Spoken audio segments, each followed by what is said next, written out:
As much as it is individuals that are just hurting. All along, guys, while I was in high school, I knew the difference between right and wrong. But what I did is I took a chalk out, imaginary, and I drew it there, and I drew my own line, and I said, you know, these are the different lines that I'm willing to cross just so I can be accepted by people. And you know, I look at those years and I think I wasted a lot of time just to try to please the crowd and totally lost my own identity. At least when I was a nobody, I was David Nasser, the nobody. But all I'd become was a gutless wonder who was pleasing everybody else. He was a pretty good speaker, you know. He's not like all those other guys who come up and give a whole bunch of facts. Like, you know, if you do this and this happens, he had a comedy to it and made it funny. I think he's real, you know, and he's funny, and like, I wasn't bored, and a lot of things, pretty much everything's boring, but that wasn't that boring, so, I mean, like, I know kids will want to listen to him.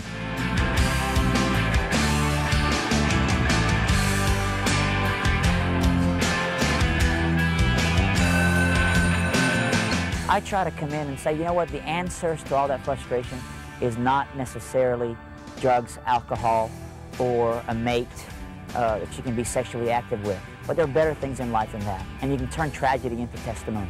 I know a lot of you might come home, come to a school and you're always going, man, you don't understand all the stuff that I come from, all the broken homes or all the different abusive things. But you got to understand something, students. At least you go to the best schools in the world. At least you have some of the greatest opportunities in the world. And I'll be honest with you, some of the greatest heroes that we have are people that decided they were going to turn tragedy into testimony, and they were going to become heroes, and they were going to do something with their life and achieve greatness in their life despite the situations in their life instead of because of the situations with their life. Because when it comes down to it, guys, look at me.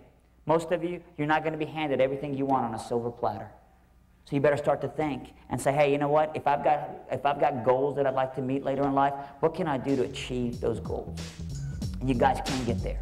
I see a lot of the stuff he was talking about happening all the time. It's almost the exact same thing, and it was just, I figured the way he was talking, the way he made it funny, just made a lot of people sit back and think, you know, take the right road and don't go drink just because everybody else is drinking. There's a lot of people that really need to know this. People I know personally. It was good because he was educational and funny at the same time and didn't get up there and get long-winded and talk for 4 or 5 hours.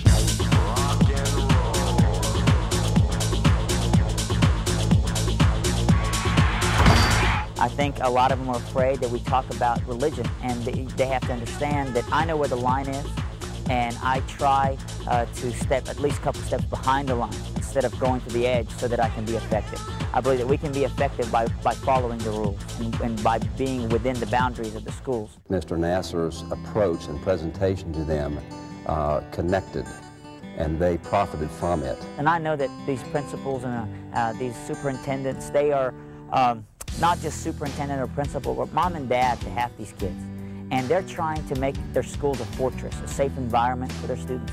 And I want it to stay that way. Don't take the low road just because everybody else does. Just be yourself. Every day there's at least 1 or 2 students that I talk to that come by after the assembly, maybe with a tear or maybe with a smile or something, that say, you know, I've dealt with some of the same things that you have.